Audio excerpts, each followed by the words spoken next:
I'm Teisha Bader with the JBS News Update for Thursday, March the 10th, 2016.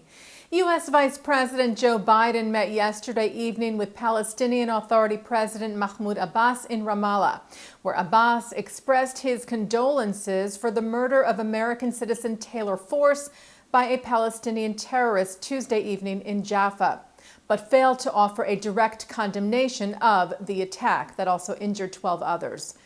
Earlier yesterday, White House Press Secretary Josh Earnest told reporters that the Obama administration expects Palestinian leadership to condemn, quote, any act of terrorism, including the stabbing spree in Jaffa. Abbas's office did release a statement emphasizing the need to, quote, combat terrorism in all its forms. Abbas said victory over ISIS and terrorism requires the establishment of an independent Palestinian state on the 1967 borders with East Jerusalem as its capital.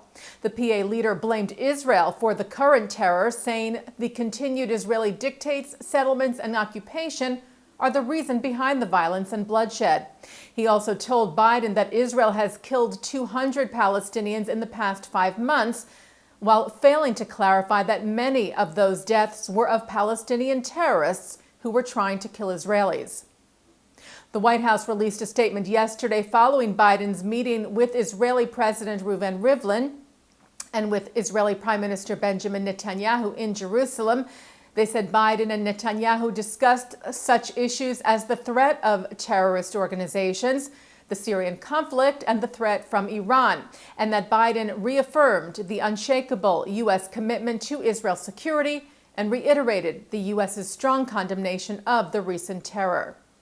Biden departed Israel and met today with Jordanian King Abdullah II in Amman.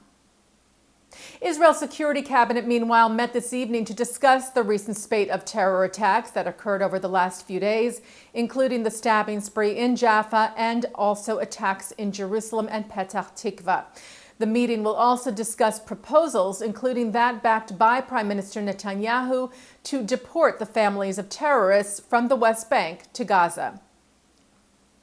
And Jewish organizations here in the U.S. expressed their outrage over the attacks this week and called on the international community, especially the Palestinian Authority, to speak out.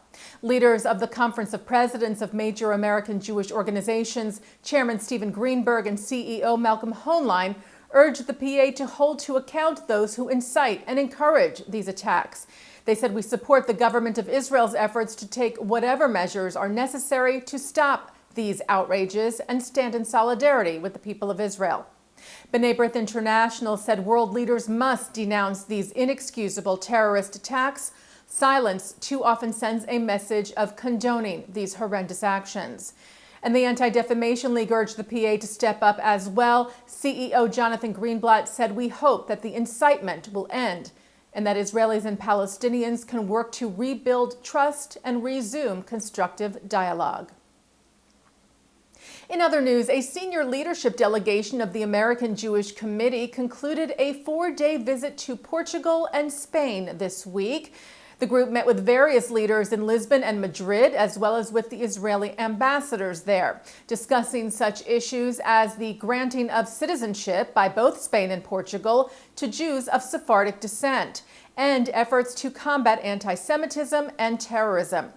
AJC Associate Executive Director of Policy Jason Isaacson, who led the delegation, said, "We stand in awe at the commitment and efforts undertaken both by Portugal and Spain to come to terms with their past and incorporate Jewish heritage as an integral part of their societies." Isaacson also lauded the governments of both countries for their commitment to protecting Jewish communities and strengthening ties with the U.S. and with Israel. Last weekend, 300 Israeli-American students from over 80 college campuses across 14 states gathered in Los Angeles for the second annual Israeli-American Council's Mishelanu National Conference. Topics of discussion included Jewish identity and campus engagement. Mishelanu is a national pro-Israel campus movement that aims to strengthen and maintain the students' identity through culture, heritage, and a strong connection to the State of Israel. And taking a look now at our programming for tonight on JBS for Thursday, March the 10th. At 7:30, a look at Muslim anti-Semitism in Europe from ISGAP. At 8 o'clock, New York Times Jerusalem Bureau Chief Jody Rudorin talks about the Israeli-Palestinian conflict and how the media covers it in a program of the Israel Forum at the JCC of Manhattan. At 9 o'clock, Mark Golub sits down with Itamar Marcus, who is founder and director of Palestinian Media Watch, which studies Palestinian society by monitoring and analyzing the Palestinian Authority through its media and school books. At 10 o'clock, President of the Union for Reform Judaism, Rabbi Rick Jacobs, remarks at the 2015 biennial. And coming up right after this newscast tonight at 6:30, the Executive Vice Chairman of the Conference of Presidents, Malcolm Hoenlein, discusses issues raised by speakers who addressed the conference in Israel and describes the Israeli mood in the midst of Palestinian violence. That's on In the News with Mark S. Golub. And that's the JBS News Update for Thursday, March the 10th, 2016. I'm Teisha Bader.